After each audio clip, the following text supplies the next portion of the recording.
Kilongo TV. Mais pourquoi inventer des choses pour salir un innocent? Kilongo TV. J'ai rendu visite au président Tshisekedi dans son bureau et il s'est photographié avec moi. Kilongo TV. Ils n'ont pas vu ça. C'est pour m'écarter de la liste. Ils disent ma colonnaille est vive. Au moins, il s'appelle Alia Kali Soussouté. Kilongo TV. Tout, les Bantous, comment on s'appelle au Rwanda, les Bantous du Rwanda? Nos frères Hutus, qui sont de part et d'autre de la frontière coloniale. J'ai dit à Boisbouvier que le grand chef coutumier Nandé ne s'embarrasse pas des frontières. Kilongo TV. Mais il n'y a pas longtemps, le chef de l'État était au Kasaï, où il y a une négociation entre les Katangais et les Kasaïens. Parce que les Kasaïens ont été chassés au Katanga. Si c'était dans le Bas-Congo, ce serait le coup de feu. Mais là, c'était les négociations. Ailleurs, ce sont les négociations. Dans le Bas-Congo, ce sont les coups de feu. Kilongo TV. Tout, les Bantous, comment on s'appelle au Rwanda, les Bantous du Rwanda? Nos frères Hutus, qui sont de part et d'autre de la frontière coloniale. J'ai dit à Boisbouvier que le grand chef coutumier Nandé ne s'embarrasse pas des frontières. Monsieur Etienne Tshisekedi dit souvent le peuple d'abord. Et moi j'étais tranquillement chez moi. Le peuple du Bas-Congo s'est réuni. Il a dit la province ça ne marche pas. Or nous savons que Némoana Semi, c'est un type sérieux.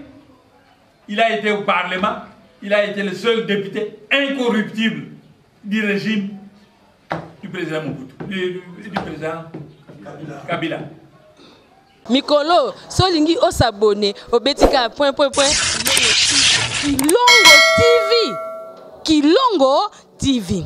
Bote papa. Bonne au papa na biso to coutu bino na matanga vous allez porter parole ko kipe ko se présenter bande comme sous ya bundu ya Kongo nyonso baza ko tala na mokili baba ko pape ko yeba busali ndenge nini makambo iso ko lekana ndenge. Bon bandeko bino ne stu boza ko landa biso vous voyez bien que Bundia Congo ezali mouvement oyo ne mwana semi asala Bundia Congo ni koloba enfin BDK Bundia Congo ezali lokola église ouais hein to kamatamuka lokola église lokola lingomba église parce que Bundu na Kikongo lingoloba assemblée ça veut aussi dire congrégation association etc. Bundu mais dia Congo Bundu ya Congo c'est le nom de Dieu na culture Congo Congo c'est le nom de Dieu na attribut d'amour parce que Dieu a 3 grands attributs hein na 3 grands attributs oyo culture Congo epesaka na Nzambe ezali Nzambe azali intelligence créatrice donc ngangu c'est avec cette intelligence créatrice que Nzambe asala mokili asala biloko nyonso ouais voyez Nzambe azali pe rassembleur ouais donc il rassemble tout ce qu'il a créé voyez à rassembler à créer à rassembler en nyonso et ensuite à pouvoir donc à gouverner. Pouvoir c'est pour gouverner tout ce qu'il a créé. Donc Dieu gouverne ce qu'il a créé. Lui-même il a créé avec son intelligence, avec son amour. Zola. À rassembler nous surtout. Et puis avec son pouvoir, l'Indo a gouverner au Congo l'église qui porte le nom de Dieu. Ok. Vous allez comprendre parce que Congo c'est le nom de Dieu dans son attribut d'amour, les rassembleurs. Ok. Dans son attribut d'amour. Voilà, merci beaucoup. Alors, pour la combo, l'autorité peut baser Rolanda, pour vraiment que tout ça la bonne source par rapport déjà combo et papa Isalina ni puis évidemment, moi je me vite à la maison parce que biso tozalaka avant na nous parole. Ouais. Hein? La culture na biso. Je dois d'abord me présenter. Effectivement. Vous voyez, et je me présente conformément à la norme et la culture Congo. Voilà. Vous comprenez? Voilà. Alors, conformément à la norme de la culture Congo, Congo Nangai, Basangana Ndunga. Okay. Hein? Prénom T. Basangana Ndunga. Prénom Joseph. Il y a une signification de Joseph. Ngolo Bani. André. Le Bilangana. Prénom on a Bangba. Il y a une longue, on l'appelle Zachary. Biso Tozola qui n'a pas de biloko banate. Hein? Tout ça la culture Congo, papa. Comme la culture on a kunate. Où on vous fait porter des noms, où il y a une signification dans le côté. Oui, mais la culture on a biso, sur la pessimon na Congo, Congo on a fait une signification. Vous comprenez? Sur la signification, tu es groupé ça monter parce qu'il faut faire attention. Hein? Tu peux appeler ton enfant Lily. Hein? Lily c'est le nom d'un diable chez nous. Vous comprenez? Alors, il ne faut pas donner n'importe les noms n'importe comment. La culture, on a besoin d'appeler ça combo n'importe comment. Vous voyez? Alors, souvent, on donne les noms propres à l'enfant, suivi du nom de son père. Comme on a Ndunga, c'est que Ndunga, c'est le nom de mon père. Ok. Vous comprenez? Voilà. Voilà. Merci beaucoup. Papa Nanga, comme on a Ndunga. Donc, on a Basangana. Voilà. Ça, c'est mon nom propre. Basangana. Mais papa Nanga est en Ndunga, alors on a commis Basangana, Ndunga. Voilà. Alors, je n'ai pas besoin de prénom. Merci beaucoup. Je n'ai pas besoin de ça. On va comprendre un peu que la connaissance longue ya Congo Tika, tu vas sentir comment il faut se dégager dans l'ibota mobimba. Alors, la grande question longue ya Congo à Siliko Tika biso na mosoni. Ils allaient bongo. Toté déjà d'avoir la grande question. Là, le comme on a Basangana Ndunga. Mais dans le kutu, nous vivons la maman Nangate, dans le nous vivons la papa Nangate. Non, c'est pas ça. On a présenté, on a fait la présentation conformément à la norme de la culture Congo. Parce que ils ont laissé ma casse sur le ça. Surtout jeunesse génération les lots. Mingi baïba aïbika comme aïbeta l'ouvila na été, ya baboutine tout ça tout le monde que ça mais tout qui est d'abord na sujet vraiment et motu ya pena pour d'abord batu basa vraiment causer la koyoka mon ensemi to komi pe to kutina ndenge lopango zali to kutina ndenge bande konyo so bafandi et puis ndenge pe bino ba papa bofandi si bato c'est à dire que azana biso tie susu na mosoni mais qu'est-ce qui s'est réellement passé bande ko mususu baza koyeba te ne mona semi azalaki malamu azafandaki na ndako akufeli na ndako akufeli na hôpital to akufeli libanda ya mboka to ngi d'abord koyeba qu'est-ce qui s'est réellement passé na source moko eza clair sur au mokili bakoki ko Hollande. En fait, yo linga kobel sabilo kote pwani. Olambi olingi belate. Olingi oliamba ngumba. Alors là ça ne va pas parce que la culture na biso bato bazola nanga na sina pesi bino mbote nante. Voyez. So na pesi le vu la maman nanga na pesi la papa. Na pesi bango mbote. Asima to continue solo te. Bon, likambote lo kwa yo lingi to tolia biloka ya moto tolia kaka. Bon. Ce qui est qui monte à l'objet que l'homme qui maladité à cause. Notre grand maître Azalaki malade. Mais dommage que Mingi va comment présenter comme si Azali maladité. Vous voyez, il y a même vos amis journalistes qui sont passés par ici. Oh, Azali maladité, Botalakou, tout ça, Azali maladité. Mais alors, Azali malade. Vous comprenez? Azali malade. Malade, va bomba monter. Parce qu'il y a une vidéo, ils ont circulé sur le même le colonae. Justement. Oui. Vous avez on t'a le colonanga. Mais si vous avez le colonga bien. Vous avez le bien. Azali malade. Vous voyez? Tant que vous avez le malade, mais il y a mon père qui a publicité en dingue, on a été malade, on a fait publicité en dingue, on a été dans notre monde. Vous comprenez? Il faut le comprendre, d'un point de vue, mais il est malade. Les malades, on a dommage. bato bazalaki pour wana pour suivre ye bazalaki suivi en côté et maladie et makasi ti et comme il a niveau ya kokwesa donc c'est un peu ça mais il était malade et à l'hôpital a sali 4 mois à peu près 4 mois à l'hôpital la médecin m'a dit que bapesi bakisi surtout et kokaki mais situation s'améliora qui penza ndenge bazali ko souhaiter ya monter balobi non ba abimana hein bon basa la suivi ambulatoire hein suivi moko ambulatoire ba wana ndako baza ko traiter sur le cas ezali tout ça basa la suivi mais tango akoya ki malade wana na hôpital ba demander que il faut abima il fallait nécessairement azonge pas na ya poison n'est pas naïe awa fallait te préparer pièce moko boye oya ko komela parce que na ita wana ya zaki nango voyez kuna na likole pas avant da kuna ko vanda sukuna te faut préparer pièce mon na c'est a pour na ko vanda sukuna te parce que ça nda kunaye mais ça c'est le rapport ya médecin et comment ta ko kita ozomona comment ta ko kita quand tu tenir à état de santé na yo médecin pas ko ba na yo que non au lieu mata ko kita zala na on a pièce mon na fait on allait banin ko bon sa pièce awa mais malheureusement bana bayaki awa pour ndako papa na bango ba bon sa pièce moko awa tout ça alors o bazalaki awa ba empêcher bana basala musala wana zomona ba empêcher bango basala musala wana bana lire ba monike ndenge ni fu ba empêcher biso ne pas na biso mo papa na biso pas papa na biso mo ndenge ni ba empêcher biso ba monike que non il fallait maintenant toujours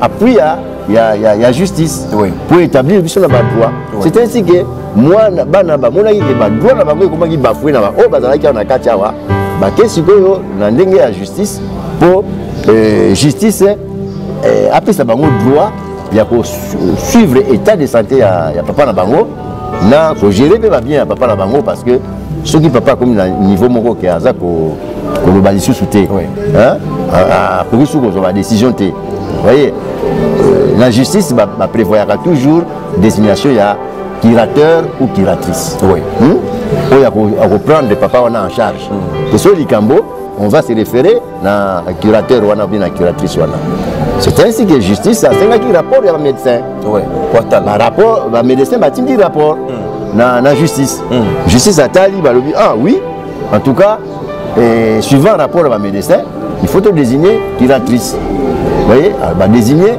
moi nana ye moko azape médecin ba désigner moi si na été mais moi nana ye moko aza médecin aux États-Unis ayaki aux États-Unis ayaki médecin va désigner la famille que non yo mtoza médecin pour la état de santé à papa yonde ozala curatrice voilà tribunal atie moi na wana curatrice OK alors maintenant moi na wana revêtu de cette autorité là oyo ba pesi na tribunal aye awa siko pour repesa bango préavis que non dans 48 heures binobo dégagé parce qu'il y avait beaucoup de gens qui étaient ici pour dégager pour biso to possibilité de ménager esika pour papa na biso ya ko vendre na esika mokoza na kimia voyez mais ils ont refusé mais pardon ils ont refusé alors Monique autour du chef il y a toujours des tendances tendances on les a refusé mais tendance mususu elobaki non les enfants ont raison mais quelque part pourquoi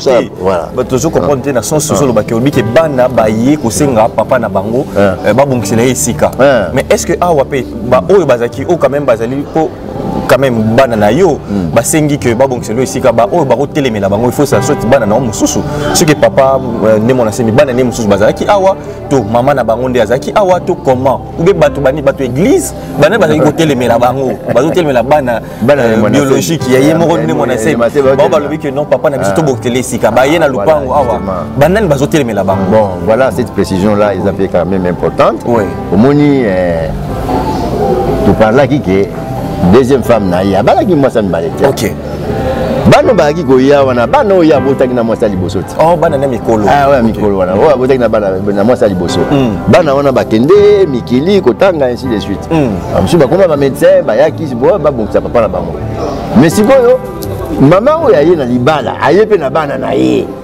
vous comprenez aye pe na bana na ye ce sont ces gens là qui faisaient la résistance voyez. Alors awa sikoyo ekomaki maman wana ye na bana na ye. Je sais pas si c'est 8 ou 7, je ne sais pas. Et puis bana mususu na mubali abali bavandi kaka awa. Lokola lupango esa munene. Bavandi kaka awa na mubali na ya abali avandi kaka awa. Vous comprenez? Oui. Donc bah et comme lokola camp ya famille. Hein? Mais au bana na ye moko e papa abota baza awati so baza awati so pe ba ye bazo linga te baza awati papa baza ki awati vous comprenez siko ba ye papa bongisa papa bango nani mais na bana mama wana na ye moko mama wana na bandeko ya mama wana o ba komaki nommé na kati ya mouvement lokola mama akomaki pembeni ya papa akomaki mpe kopesa mpe ka mwa influence na ye pa papa nommé mutu boye alors banoma bango na kati ya nani mais bazomema lingomba na ndenge moko mabe même na puti bandeko ebele te oyo bato mingi bayebaka ke baza batache bandeko mingi mosusu mpe to oyo mokili mpe ntango mosusu baye parce que faut kotolobela yango bien po oyebi na période ya matanga boye mama mosusu elekanaka ntango mosusu bazose adresse epai na bato il faut te parce que ntango mosusu bayebaki bango kala bango nde bazalaki et na point oyo ti kobeta un peu ke likambo banomination wana c'est-à-dire toko retenir que bato wana oyo banozalaki nommé na influence ya mama bazali lisusu be bazali lisusu te mais bango baza na pouvoir te bango bazali na pouvoir non baka bazali na pouvoir parce que avant tokende na congrès bango bazalaki wana te badirige mais direction na bango nde badirizaki esepesaki bato ebele te si bien que tendance eye kosalama ozomona rien que pour les problèmes des enfants il y a eu déjà deux tendances. Tendance lingaki bana baya ko bongisa place te pour papa bango kota. Mais par tendance vous c'est le but non, les enfants ont raison. Tika ba bongisa papa bango place pour baba na ko soigner. Hein? Donc il faut dégager. Alors comment qui ba tendance à ndenge wana. Donc lutte des tendances quoi. Mais on ne peut pas pour moi c'est faux même de dire qu'il y a division du mouvement. Les mouvements n'est pas divisé, mais ce sont des tendances. Ce sont des tendances que nous devons savoir gérer. Nous sommes les équipes qui déranger Kaka. Les Kaka, tant que tendance mais c'est justement ça qui avait amené que Kaka lui-même avait constaté qu'il y a un ça ne va pas dans son mouvement. Il y a un ça ne va pas. Tant qu'on a constaté qu'il y a un ça ne va pas dans le mouvement, Yebisi vice-président Yabedem Abi Bengi Saba quelques sages, quelques bambouta Batala, qu'est-ce qui ne va pas dans le mouvement? Quels sont les problèmes et quelles sont les solutions qu'ils vont proposer pour toquer de l'avant? Alors, Bengi Saki bambouta wana sali musala na bango ndenge kokaki ba monipe ba problème aux na kata ya lingomba. Bon, bah proposer la solution, mais mingi en tout cas, bah il faut que na congrès. Pour congrès des a suprême. Voilà. Congrès des a suprême. Pour ce que le biga bambuta, bambuta wana, ils a congrès. Bah ils a au-dessus.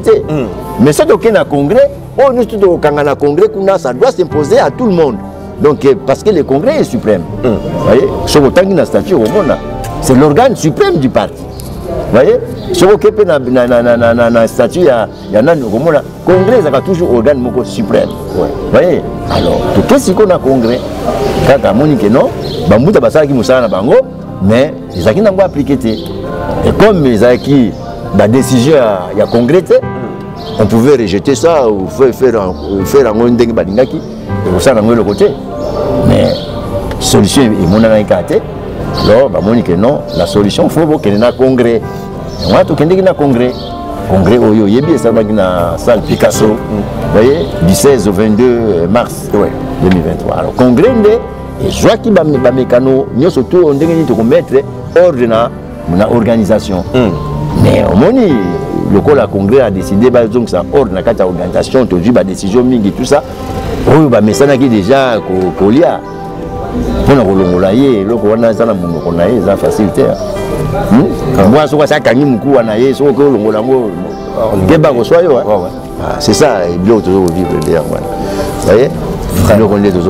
Voilà. Alors là, tu comprends un peu parce que pour Nabandeko, la confusion t. Moi, qui un peu les solos, Nengue Papa Talissi, les Camboni, ça juste bitumbate na kati ya libota, mais ça qui juste moi divergence, tendance. Avant que tu payes kaka kende, moi pas autre. Et aussi là, moi je sais. Mais est-ce que le kaka ndaki aussi là ou bien vous payez la leçon de makazi?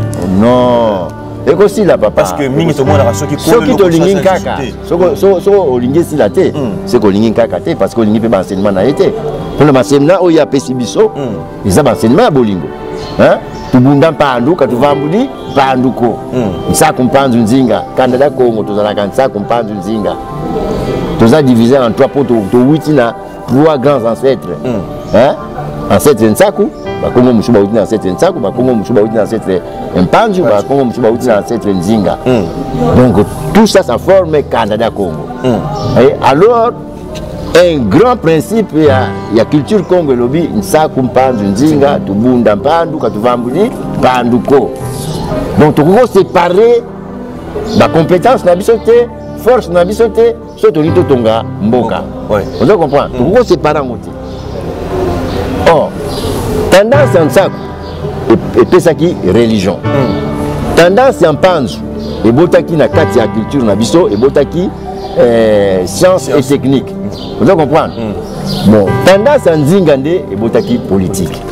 Donc on ne sépare jamais la politique, la religion, la politique et la science et la technique. On ne sépare pas ça. Il faut l'ensemble. Il faut l'ensemble pour botonga mboka. Si les ensembles étaient botonga mboka té. Alors chacun doit apporter sa connaissance, sa compétence pour la botonga mboka. Vous avez la connaissance, il y a ça, mema.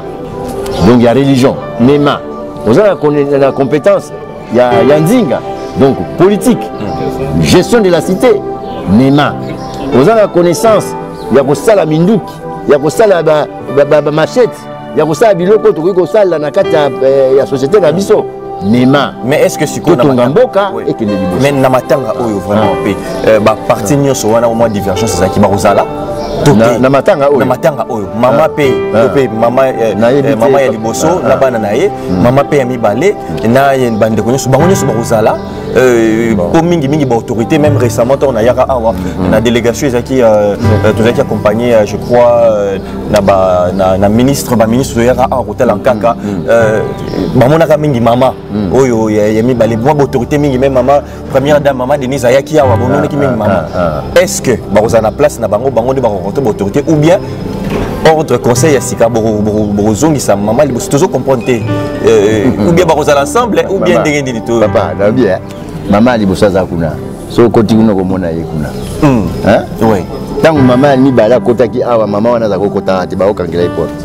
ah oui ba okangela e porte akokota te aza kuna siko so ke kuna komona ye bon maman mi balé kwa zapi azali kolo maman mi balé azalaki awati azaki likolo mais yem ndaki noko zo mobile na hôpital amemi awati azalaki pe awati mais tangu toke na hôpital a mobile azali crise toke na hôpital tant ka mobile akufi paf allez aye abimisi biloko na akimi ngolo bani okimeli mutabengani yete boche pression te le côté akimi sikoto ki nukamata yito zongisena makasi porte yango eza kofungwana oya niko ya aya tolela matanga ti tokunda matanga mutu moko akozala inquiété azali te voyez potoza eloko moko OK OK ouais tokokoza na ba divergence ya ba tendance ni même na libota est-ce que yo na petit frère nous avons même tendance non hein tout le monde auprès de votre papa oui mutu na tendance na ye voilà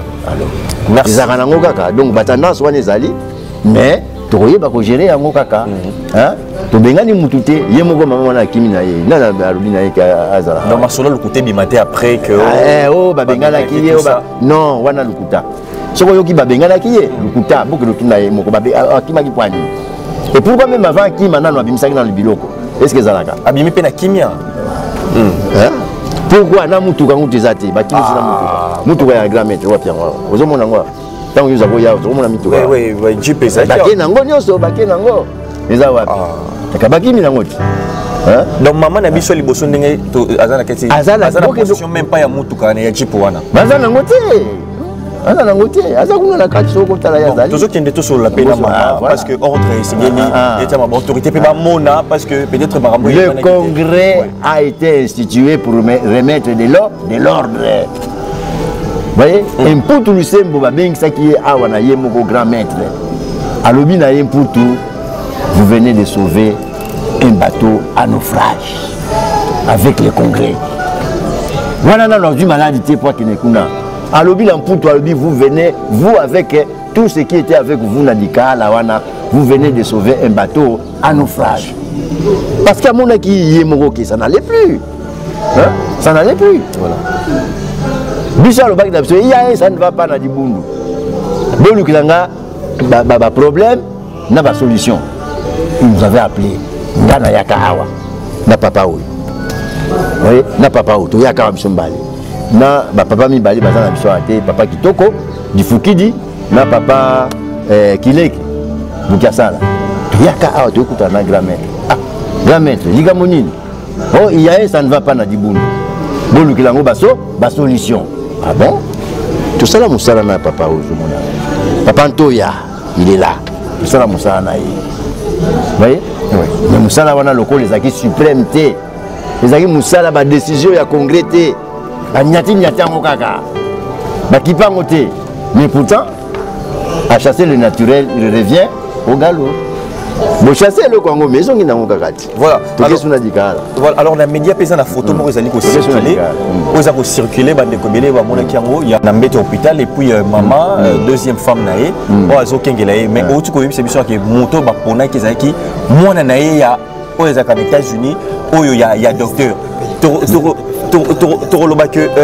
qu'est-ce qui m'a amené ça pour se passer pour les médias comment instrumentalisation déjà comme Koya parce que tout ça déjà pour brosser le coutanier sur pour que vérité qu'on rappelle au Tchama il y a deuxième femme dans kaka na hôpital que yemu toza ki wana na kaka na hôpital na tango ya passe mais na bandi papa hein ba photo la bino ya biloko la bino oyo ba réseaux sociaux la bino boye bino mo ndebo sala kango voyez monsieur bazwe longa mutukuna babambia bazwe longa mutukuna babambia babia babala na kimokoloboe alors que c'est pas vrai vous comprenez alors que ça en vérité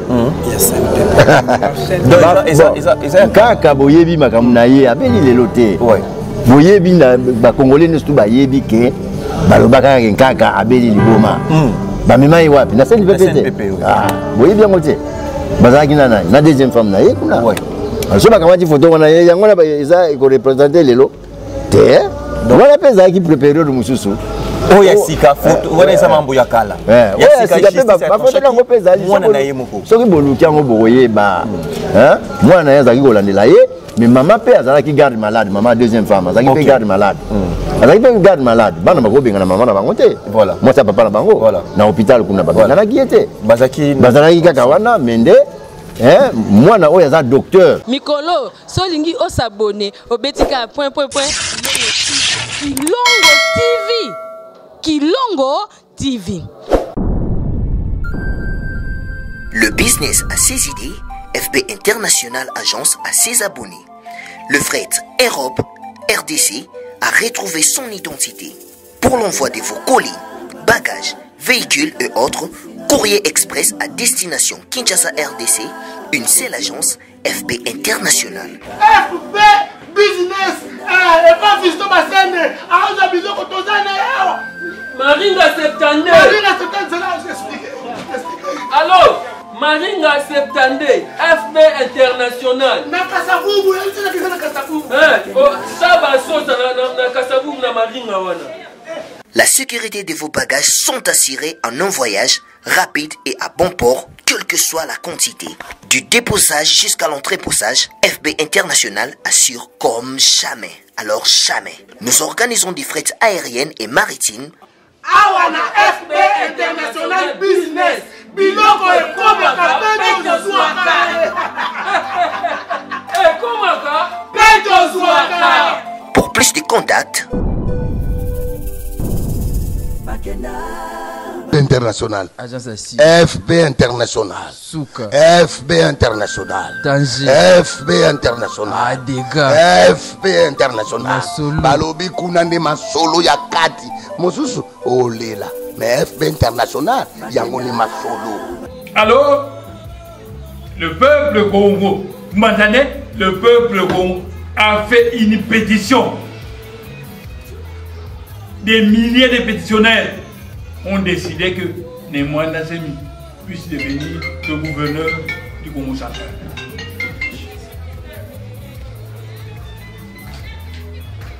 Dans tout pays sérieux, quand des milliers de gens ont décidé une chose, le chef de l'État doit s'exécuter, simplement.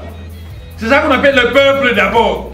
Le peuple a décidé et le chef s'exécute. Mais nous avons attendu pendant longtemps.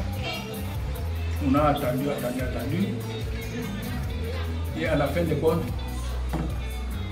les gens commençaient à laisser entendre que si le chef de l'État... Mais qui a décidé la pétition? Ce n'est pas le peuple Congo, c'est le Parlement. Et pourquoi on ne respecte pas la pétition?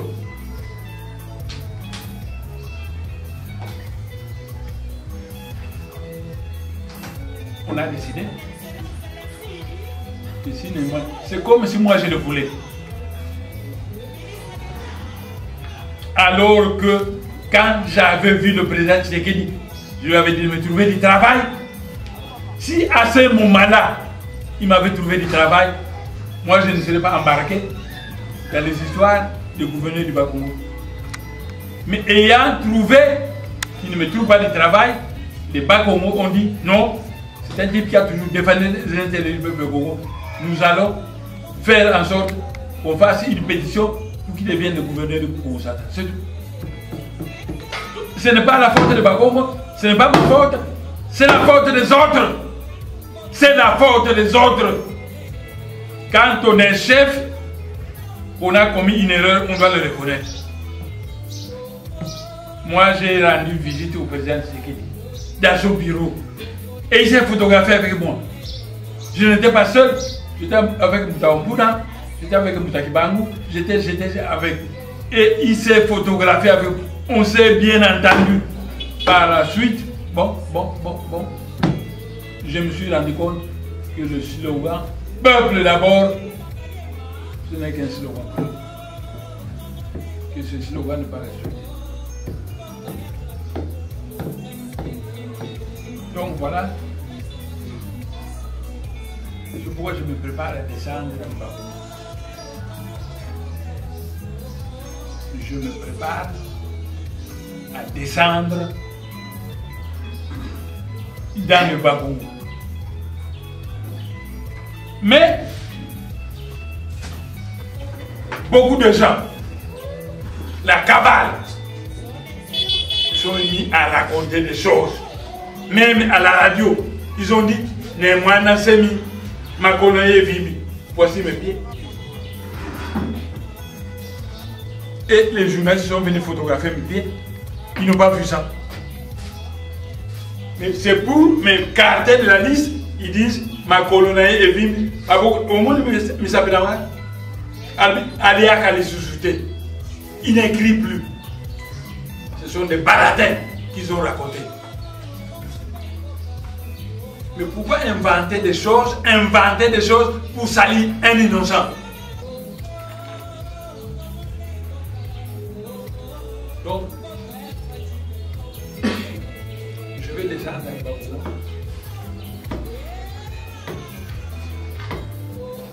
Et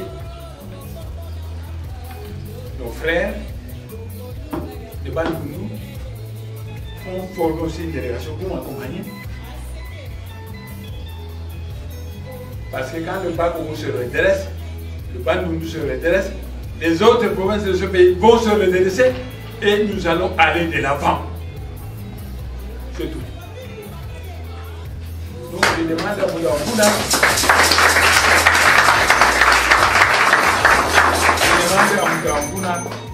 de faire chanter la chanson de Congo Ndela. L'hymne de Congo Ndela. Mikolo, solingi osabone, obetika point. Kilongo TV. Le business a ses idées, FB International Agence a ses abonnés. Le fret Europe, RDC a retrouvé son identité. Pour l'envoi de vos colis, bagages, véhicules et autres, courrier express à destination Kinshasa RDC, une seule agence, FB International. FB Business, et pas Fiston Bassene, à Bizoko Tozana. Maringa 72. Maringa 72, j'explique. Alors, Maringa 72, FB International. Nakasavubu, elle dit que c'est Nakasavubu. Ça va sauter na Nakasavubu na Maringa wana. La sécurité de vos bagages sont assurées en un voyage rapide et à bon port, quelle que soit la quantité. Du déposage jusqu'à l'entreposage, FB International assure comme jamais. Alors jamais. Nous organisons des frettes aériennes et maritimes. Awana FB International Business. Biloko et Komaka, Pedro Zouaka. Komaka, Pedro Zouaka. Pour plus de contacts, International. FB International. Souka. FB International. Danger. FB International. Dégâts. FB International. Masolo. Balobi kunande masolo ya kati. Mosusu ole.